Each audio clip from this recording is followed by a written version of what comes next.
I just want to let you know that we landed in Columbus, Ohio. How are you feeling, Crystal? I'm in a lot of pain. You better get epidural. Push, push, push, push, way down low. That a girl. Push, push, push, push, push, push, push.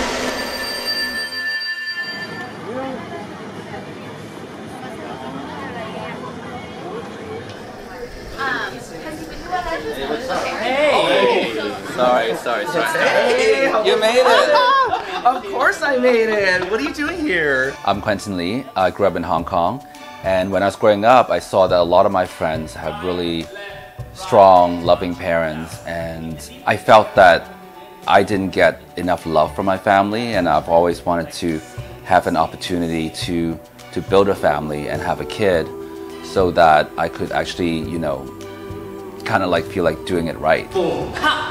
I'm friends with Quentin because we both share the same thing. We're both struggling artists. You know, he's a director and writer, and I'm a choreographer and dancer. We dance with passion, and that's what makes us amazing comedic dancers. I saw in the corner of a crowded club, could have been like 10 and 11 o'clock at night, not more than maybe 50 people. I saw Quentin and his friends standing there in the corner, kind of dancing, minding their own business. And for some reason, I saw him and my eyes focused on him, and I said, I want to talk to him.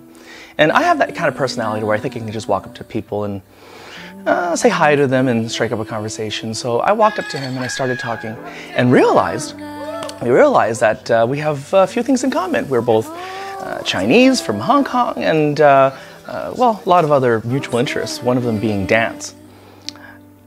Blink of an eye, it's been almost 15 years, more than 10, less than 15. When I first heard about surrogacy in the 90s, when my friend was giving her eggs to this gay couple, and I thought, wow, this is a great idea. Now, gay men can have babies. At the beginning of 2015, I signed up with a surrogacy agency, and now my surrogate, Crystal, is pregnant with my son, and I'm going out to Ohio to see her. Hey, Crystal, how are you? Good. I just want to let you know that we landed in Columbus, Ohio, and yay! So we're driving to the OBGYN. It's the 21st week of the baby ultrasound. I'm so excited. Crystal is with me. Hi! I didn't decide that that was the right person for me until I actually met him.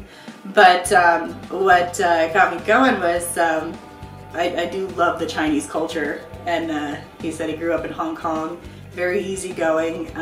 There was a lot that we had in common as far as personality goes. You know, it's, you know, just kind of go with the flow, and you know, we do plan, but for the most part, it was just a very easy match. It was very easy for me to say yes to him. Now, not only gay men can have babies, but surrogacy is sort of like creating life from like scratch, like a cell.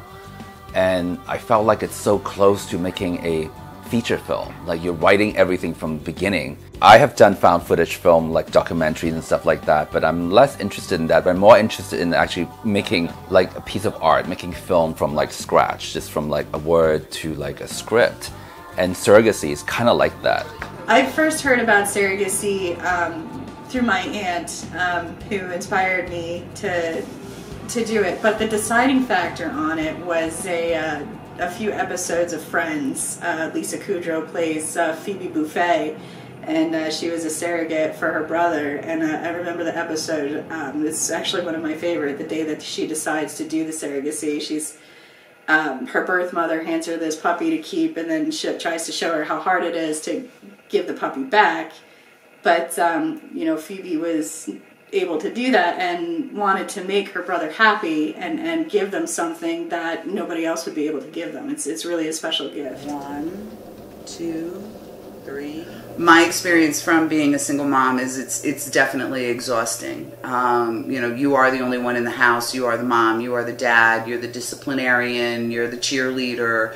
And it does get exhausting at times. But it also has a lot of its fun points too, because you're the one who shares the special moments with your kids, and it's just you and your kids. You know, like 8th grade graduations and proms and weddings and all those wonderful things. Everyone wants to have kids, and I'm not sure if they know what they wish for. It's a big responsibility, and I'm worried for Quentin. Even though Adrian is younger than me, he's like my older brother, the crazy older brother that I live my life vicariously through him. So when we party, he drinks a lot. He drinks twice the amount that I can drink, and then he eats anything he wants to eat.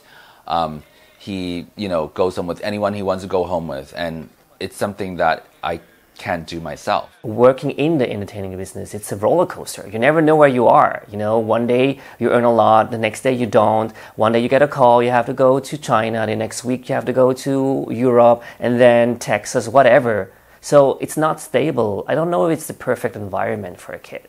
And on top of it, being a single dad or single parent, it's even harder. Oh, hi. Morning. Good morning. What happened last night? Well, in K-Town at the soju bar, everyone drank too much too fast. And then before you know it, it was like 10:30 and everybody wanted to go home. So I didn't have my car and I didn't have any way of getting around. So I took an Uber to West Hollywood because the party had to continue. The show must go on.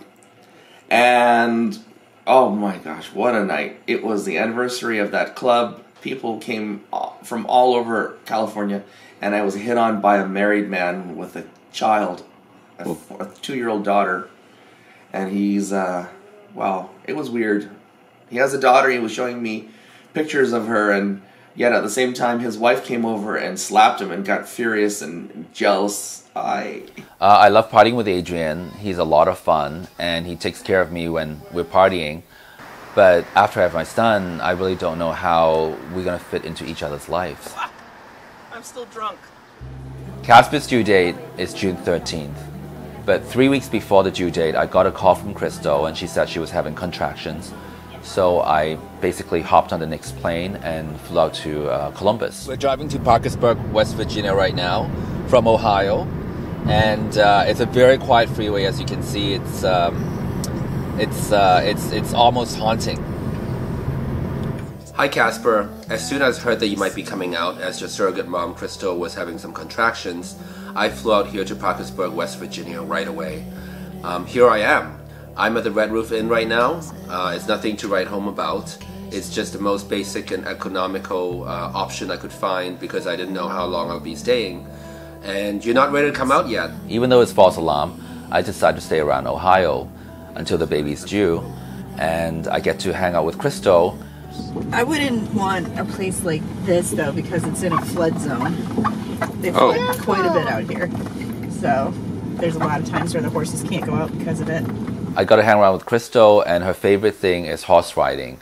And since I'm such a city boy, I really haven't seen that before. And it's really fun to just kind of get to know life in a very different way. And now this is something I can show Casper when he's older.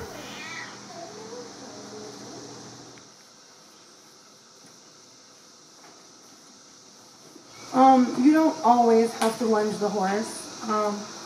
This lunging is something you can warm up a horse in about 10 minutes just from walking and trotting. You do kind of want to ease them into things because you are working their muscles and stretching out their muscles, so you don't want to damage any of them. But she's a little bit out of shape, so 15-20 minutes here, not a problem. And then I can get on and ride her and ask her to do other things as well, to go faster, to go slower, to do turns, to do maneuvers, different things.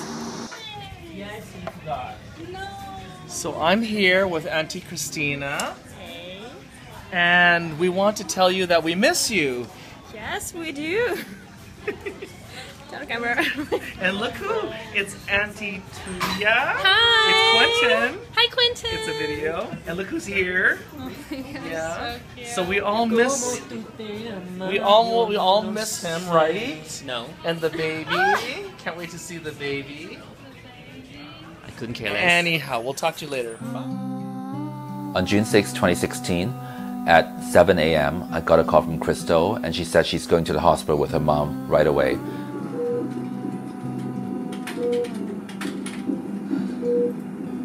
How are you feeling, Crystal? I'm in a lot of pain. You better get epidural. That's what I told her when you come in. Hi, how you doing? It's Crystal. Where's the epidural man? I have to be admitted first. My first thought on surrogacy was it takes a really special person to do something like that. Because I don't know if I would have the strength to do something. Be pregnant for 9 months and then hand a baby over. Even though you know that child's not biologically yours, you still carried them under your heart for 9 months. I wonder who comes up with these tests. I know. What's your job? Coming up with tests? Back when I first started, put your heels together for me.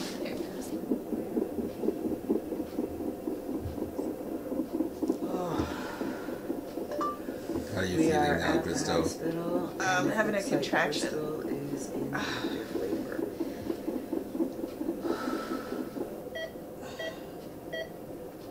I feel better. I feel better. Okay, did anybody explain this to you? No, what is this? Okay. This line here is the baby's heartbeat. Okay, that blue one. And it should be going up and down like that. That's good. We like that.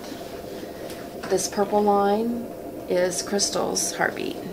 It's the thing on her finger right there, which I'll take that off here in a few minutes. I'm purple. These mountain-shaped things right here are the contractions.